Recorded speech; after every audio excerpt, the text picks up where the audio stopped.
बिगाड़ा काम बिगाड़ा। 3 बहुओं के रवैये से सासू माँ बहुत परेशान थी। दरअसल बात ये थी कि तीनों बहुओं में किसी बात को लेकर अनबन हो गई थी। तब से ही तीनों एक दूसरे से मुंह फुलाए रहती थी। ना कोई सीधे मुंह किसी से बात करती, ना किसी का कहना मानती। पड़ोसी भी इस बात को जानते थे और जाने कैसे कैसे बातें भी करते।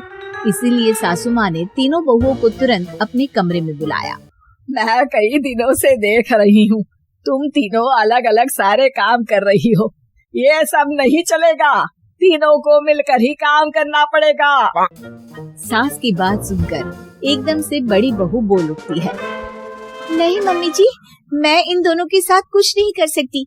मैं इस घर की बड़ी बहू हूँ, फिर भी ये मेरा कहना बिल्कुल भी नहीं मानती। अरे जेठानी जी, जानबूझकर मुझे डबल काम करवाती है आप। और छोटी मुझसे टेढ़े मुंह ही बात करती है। इन दोनों के बीच हमेशा सैंडविच बन जाती है मेरी, और मैं हमेशा आलू की तरह बीच में मसली जाती हूँ। मम्मी जी, इन दोनों को लगता है कि मैं छोटी हूँ तो इनके पैरों तले दब जाऊंगी, लेकिन नहीं, मेरा भी उतना ही अधिकार है जितना इन दोनों का है। बढ़िया ही दोनों मेरी चुगली करने के लिए मुझे क्या कम समझ रखा है। तीनों बहू एक दूसरे से बहस करने लगती है और सास दोबारा ये देखकर टेंशन में आ जाती है और सबसे कहती है, चुप हो जाओ, अब से तुम तीनों सारे काम एक साथ करोगी। आंख बंद करके एक दूसरे की बात सुनोगी। तुम तीनों इस बात को गांठ बांध लो, वरना अगली छुट्टियों में तुम्हारा अपना मायके जाना कैंसिल। सास की बातें सुनकर डर के मारे तीनों हामी भर देती हैं। जी मम्मी जी, मैं समझ गई। हाँ मम्मी जी, जैसा आप कहें। आप जो कहेंगी मैं वही करूँगी। तीनों बहू सास की बात को गांठ बांध लेती है और वादा करती है कि अब से सारे काम वो तीनों एक साथ मिलकर ही करेंगी। ये सब देखकर सास खुश हो जाती है और वहाँ से चली जाती है। नीचे जाकर वो देखती है कि घर में शर्मा जी आए हुए होते हैं। सास जोर से आवाज लगाकर कहती है, अरे बहू, जरा चाय बनाकर तो लाना, शर्मा जी आए हैं। सास की बात सुनकर तीनों बहू तुरंत किचन की ओर भागती है और चाय बनाना शुरू कर देती है। मुझे तो एकदम मसाले वाली कड़क चाय पसंद है, तो हम शर्मा जी के लिए मसाले वाली चाय ही बनाएंगे।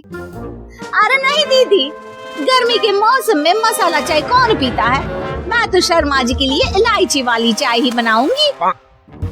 ये कैसी बात कर रही हैं आप दोनों? मेरी मम्मी ने सिखाया है कि मेहमान को ज्यादा दूध और शक्कर वाली चाय देनी चाहिए, वरना वो घर वालों को कंजूस समझते हैं। तो मैं तो शर्मा जी को ऐसी ही चाय दूंगी। तीनों बहुएं अपने अपने तरीके से चाय में शक्कर, मसाला, पत्ती सब डाल देती है। उबलने के बाद तीनों मिलकर चाय बाहर लेकर जाती है और शर्मा जी और सासू माँ को देती हैं। चाय पीने के बाद शर्मा जी सासू माँ को देखकर शर्मा जाते हैं और शर्मिंदा महसूस करते हैं कि आखिर उन्होंने चाय पीने के लिए हामी क्यों भरी। सासू माँ भी चाय पीना शुरू करती है और कहती है, अरे बहू, ये कैसी चाय बनाई है? चाय है या मीठे दूध की बासुंदी? हाँ, चाय अच्छी नहीं लगी क्या? कोई बात नहीं, हम पराठा बनाकर लाते हैं। चलो चलो अंदर। हाँ चलो। हाँ, आती हूँ मैं भी। नहीं, मेरा पेट चाय ने ही चौपट कर दिया, वही काफी है। पराठे से पोपट नहीं करवाना, मैं तो चलता हूँ। शर्मा जी चुपचाप पतली गली से निकल जाते हैं। अगले दिन सास बहुओं से कहती है, अरे बहू, जाओ जाके ऊपर के गेस्ट हाउस की सफाई कर दो। कल हमारे यहाँ मेरे दूर के रिश्तेदार आने वाले हैं, तो पूरे कमरे को चमका देना, समझी? तीनों बहू सास की बात को मानकर ऊपर सफाई करने चली जाती हैं और तीनों कमरे की सफाई चालू कर देती है। बड़ी बहू मकड़ी के जाले साफ करती है, तो बीच वाली झाड़ू लगाना और छोटी वाली सर्फ डालकर जमीन धोना शुरू कर देती है। अरे दीदी, जेठानी जी, अभी मैंने पूरी फर्श धोई और आप फिर से धूल नीचे गिरा रही हैं। और मछली जेठानी जी, आप बिना झाड़ू की धूल यहाँ छटक रही हैं। अरे तीनों को साफ करना है, एक साथ सफाई करते हैं ना। अरे वही तो, हम साथ साथ हैं, घर साफ साफ है। तीनों बहू ऐसे ही काम में उलझ जाती है और 2 घंटे तक एक ही कमरे की सफाई करती रहती है। बहुत देर से अपनी बहुओं को ना देखने के कारण सास ऊपर कमरे में उन्हें देखने जाती है, लेकिन कमरे में घुसते ही वो गीली फर्श पर फिसलने के कारण नीचे गिर जाती है। ओरी मोरी मैया, हड्डी मरोड़ के रख दी। आए मेरी तो कमर ही टूट गई रे। तीनों बहुएं सास को उठाती हैं और बिस्तर पर सुला देती है। अरे मेरे हाथ पैर दर्द कर रहे हैं, दबा दो, आराम मिलेगा। हाँ जी माँ जी। अरे जी माँ जी माँ जी। और तीनों बहुएं एक साथ सास के हाथ को दबाना शुरू कर देती है। माँ की तो चीख ही निकल जाती है और नतीजा ये होता है कि सास के बचे हुए शरीर में भी दर्द उठ जाता है। हाय राम, ये क्या कर दिया तुम तीनों ने।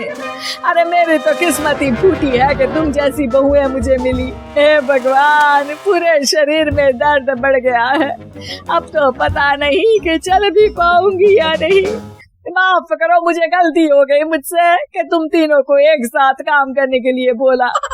सोचा था तीनों मिलके अच्छे से काम करेगी, लेकिन बड़े बुजुर्ग सही कहते थे कि 3 तिगाड़ा काम बिगाड़ा।